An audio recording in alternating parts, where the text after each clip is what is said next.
So you're the first African American family to live in an all-white neighborhood. Was there any tension? Oh yes, it was actually pretty scary. Was there a lot of racial mixing? No, there was none. Really? None. You're going back a long way, and you're going back to a real bad time in Chicago. No. During the time that I grew up there was quite a bit of segregation of neighborhoods. And the South Side, basically, where I lived, was a black community. How have race relations changed? Not much. You really think that? Yeah, not much. What I've seen in my life here in Chicago is I've seen the rise of a black middle class, but I've also seen the demise of a black family. It's the saddest thing to see. On one side, you see people economically becoming who I was growing up, sort of middle class. But at the same time, you see the destruction of the black family. I would say it's somewhat better, but it's still a very racially segregated city. I did not really, we did not see too many blacks, or as back then we called them colored, which now you can't say, except for you can say people of color. So I knew people of color or colored people, but we didn't intermingle too much, and nor did the neighborhoods intermingle too much. There were times when we would come home and there'd be a cross burning on the front lawn. I woke up in the middle of the night once because the garage was blown up.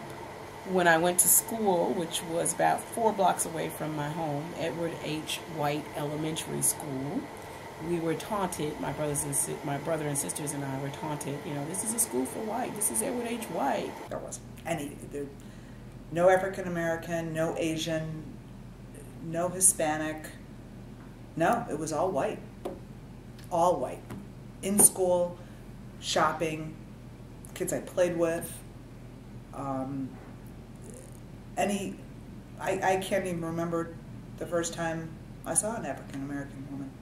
But at the time I grew up, it was really the community itself was in and of itself.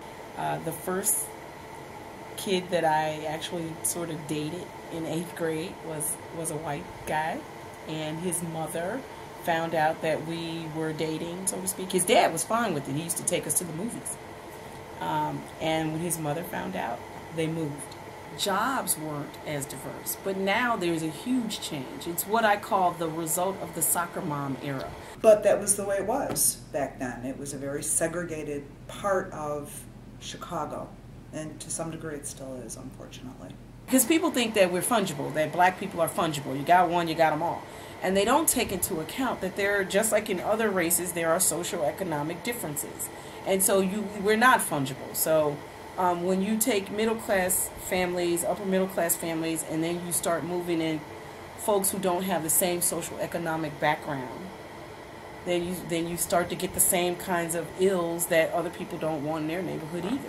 People breaking in your homes, robberies, and that sort of thing. If you go out into some of the neighborhoods like Englewood or Austin or Roseland, people are forced to live here in ways that people should not be forced to live. So it's kind of like there's a cancer out there still. You see it in the public schools. You see it in the failure of public school education over the last 20 years to retain the people who should be living here. When I would go out with my father, there were only basically two agenda items in conversations in the Southside taverns: sports and how far are they getting in our neighborhood. Well, that's a problem. And then when people would say to me, well, I'm not prejudiced, that's a bunch of hooey. I just truly believe that. It's a very deep-seated problem. And as somebody once said, it's very simple.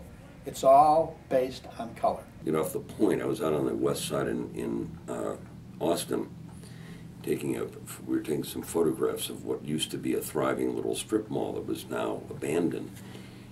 And this man came up and said, "What are you doing out here?" We said, "Well, we're interested. This must have been a great little four store. Yeah, there was a barber shop here, and this was here, and this was here." And he said to me, "You know what, this is a ghetto now. Do you know what a ghetto is?" And I started, yes, it's a neighborhood of impoverishment. He goes, no, a ghetto is where you have to walk more than 7 blocks to buy a piece of fresh food. I think people like President Obama are the result of children growing up thinking, well, what difference does it make? If you're black or white or Asian or Indian, you're my friend. That's what matters. And so that generation is growing up and is now making a difference, I think, in the city.